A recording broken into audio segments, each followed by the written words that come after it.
Elie Semoun est l'heureux acteur mais également réalisateur des nouvelles aventures de Ducobu, l'écolier passe au vert.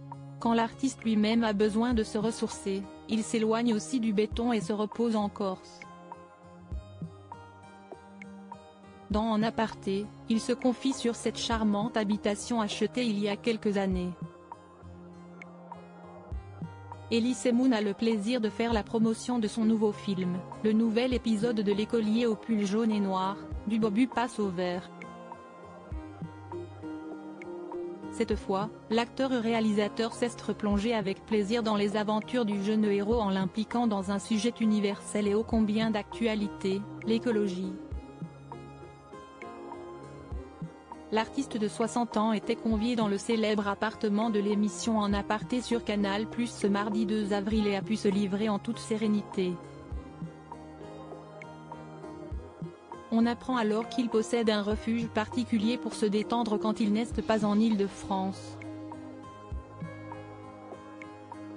Accueilli avec une belle vue sur l'île de beauté préparée pour son arrivée, Elie Semoun explique pourquoi la Corse est son havre de paix.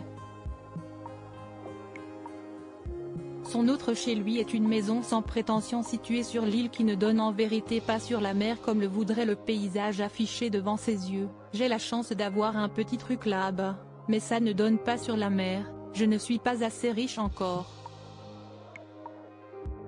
Pourquoi la Corse? Ça fait pas longtemps, 2 ans, un truc comme ça. Je commence à m'attacher à cette île, à la faune, à la flore. Je suis en train de créer un petit jardin. Si est-il un plaisir incroyable. Un jardin chéri auquel ce papa d'un fils unique pense quand il a du mal à s'endormir, en s'imaginant comment l'aménager, ce qu'il va planter et déplanter. Elie Semoun a d'autres refuges loin de l'image du professeur irascible qu'il joue dans Ducobu ou celui de ses légendaires petites annonces. Elie Semoun savoure la sérénité que lui procurent certains endroits. Outre la Corse, qu'il affectionne comme de nombreuses personnalités telles que Jacques Dutronc, il a aussi fait une retraite spirituelle à l'abbaye Notre-Dame de Sénanque, un monastère fondé en 1148 et situé sur la commune de Gordes dans le Vaucluse. J'ai l'impression qu'on est un peu perdu dans cette société, qu'on a besoin de sens. J'ai été là-bas, j'y ai passé 3 jours, dans le silence total, je me suis déconnecté d'Internet, du téléphone.